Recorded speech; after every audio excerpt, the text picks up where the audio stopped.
السلام عليكم ورحمة الله وبركاته. الحمد لله نعمده ونستعينه ونستغفره ونؤمن به ونتوكل عليه ونعوذ بالله من شرور أنفسنا ومن سيئات أعمالنا من يهد الله فلا مضل له ومن يضلله فلا هادي له ونشهد أن لا إله إلا الله ونشهد أن محمدا عبده ورسوله أما بعد. நம்ம அஜினுடைய சீரியஸ்ல இதுக்கு முன்னாடி எஹ்ராம் கட்டுறது எப்படி, எஹ்ராமில் நிகழக்கூடிய குற்றங்கள் என்னன்றத வீடியோவாக தெளிவாக போட்டு இருக்கிறோம்.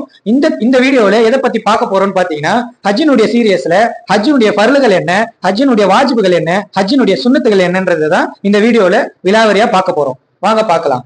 ஃபர்ஸ்ட் ஹஜ்ஜினுடைய பர்லுகளை பத்தி பாத்திரலாம். ஹஜ்ஜினுடைய பர்லுகள் 2 இருக்கு. அதுல முதலாவது என்னன்னு பாத்தீங்கன்னா, துல்ஹஜ் மாசம் பிறை 9 அன்னைக்கு சூரியன் உச்சிக்கு வந்ததுல இருந்து மறுநாள் காலை ஃபஜர் வரைக்கும் நமக்கு டைம் இருக்கு.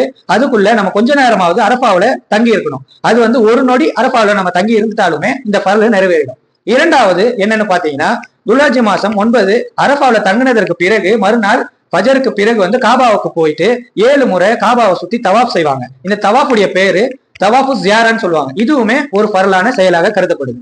இப்ப நம்ம ஹஜ்ஜினுடைய வாஜிபுகளை பத்தி பாத்திரலாம். ஹஜ்ஜினுடைய வாஜிபுகள் நிறைய இருக்குது. அதுல ஒரு 10 குறிப்புகளை தான் இப்ப பார்க்க போறோம். முதலாவது என்னன்னு பாத்தீங்கன்னா, மிகாத்திலிருந்து ஹஜ்ஜுக்காக எஹ்ராம் கட்டுறது.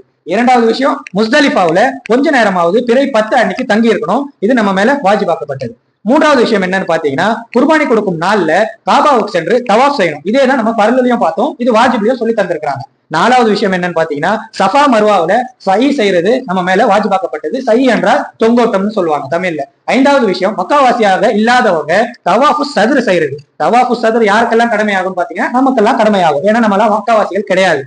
ஆறாவது விஷயம் என்னன்னு பாத்தீங்கன்னா, ஒவ்வொரு தவாஃபுக்கு பிறகும் நஃபில் 2 ரக்காத் தொழுறது நம்ம மீது வாஜிபாகிவிடும்.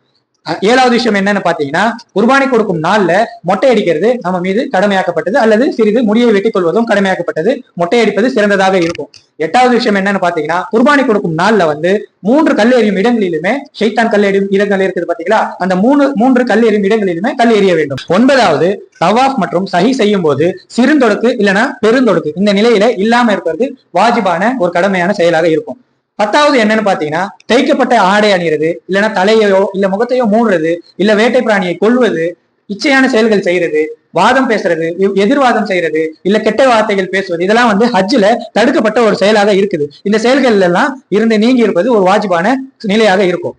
இப்ப ஹஜ்ஜினுடைய சுன்னத்துகளை பத்தி பாத்திரலாம். ஹஜ்ஜினுடைய சுன்னத்துகள் நிறைய இருக்குது. அதுல குறிப்பிட்ட சில சுன்னத்துகளை இந்த வீடியோல சொல்லித்தரோம். முதலாவது என்னன்னு பாத்தீங்கன்னா, எஹ்ராம் கட்டுவதற்கு முன்னாடி குளிக்கிறது அல்லனா உது செய்யறது நம்ம மீது சுன்னத்தான ஒரு செயலாக கருதப்படும். இரண்டாவது என்னன்னு பாத்தீங்கன்னா, எஹ்ராம் கட்டுறோம் பாத்தீங்களா, அந்த ஆடை புதியதாக இருக்கணும். அப்படி இல்லைன்னா நன்றாக துவைத்த ஒரு சுத்தமான ஆடையாக இருக்கணும். மூணாவது என்னன்னு பாத்தீங்கன்னா, எஹ்ராமுடைய நியத்து செஞ்சதற்கு பின்னாடி 2 ரக்காத் நஃபில் தொழுறது ஒரு சுன்னத்தான செயல். நாலாவது என்னன்னு பாத்தீங்கன்னா, மக்காவாசி இல்லாதவங்க தவாஃபுல் குதூம் செய்யறது ஒரு சுன்னத்தான செயல்.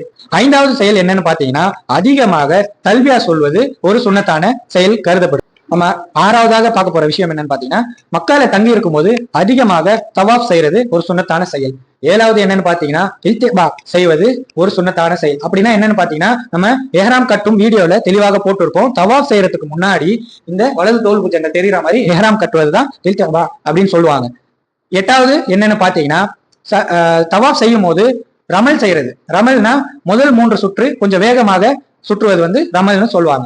9வது விஷயம் என்னன்னு பாத்தீங்கன்னா, சஹி செய்யும் போது ஹர்வலா செய்யறது. ஹர்வலானா பச்சை லைட் இருக்கும். சஹி செய்யற இடத்துல பச்சை லைட் இருக்கும். அந்த இடத்துல கொஞ்சம் வேகமாக ஓடுவது இதுக்கு பெயர் சொல்லுவாங்க. இது ஒரு சுன்னத்தான செயல்.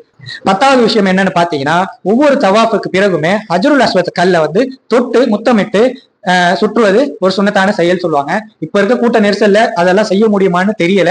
நீங்க எங்க இருந்தாலுமே ஹஜ்ருல் அஸ்வத் கல் நெருங்கும் போது கையை தூக்கி பிஸ்மில்லாஹ் அல்லாஹ் அக்பர் சொல்லி முத்தமிட்டாலுமே அது ஏற்றுக்கொள்ளப்படக்கூடிய ஒன்றுதான் சொல்லி இருக்கிறாங்க.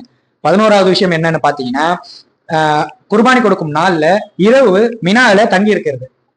12வது விஷயம் என்னன்னு பாத்தீங்கன்னா, ஹஜ்ஜை மட்டும் செய்யறவங்க குர்பானி கொடுக்கறது. இப்ப நம்ம ஹஜ்ஜினுடைய தலைப்புல ஹஜ்ஜினுடைய பரலுகள் வாஜிபுகள் சுன்னத்தை பத்தி இந்த வீடியோல தெளிவாக பார்த்துட்டோம். இதுக்கு முன்னாடி எஹ்ராம் கட்டுறது எப்படி, எஹ்ராமில் நிகழக்கூடிய குற்றங்கள் என்ன அப்படின்றதையும் பார்த்திருக்கிறோம். இப்ப அடுத்த வீடியோல ஹஜ்ஜை முதல்ல இருந்து கடைசி வரைக்கும் என்னென்ன முறையில செய்யணும் அப்படின்றத தெளிவாக சொல்லி தரலான்னு இருக்கும். இன்ஷா அல்லாஹ் அடுத்த வீடியோவை கண்டிப்பா பாத்துக்கோங்க.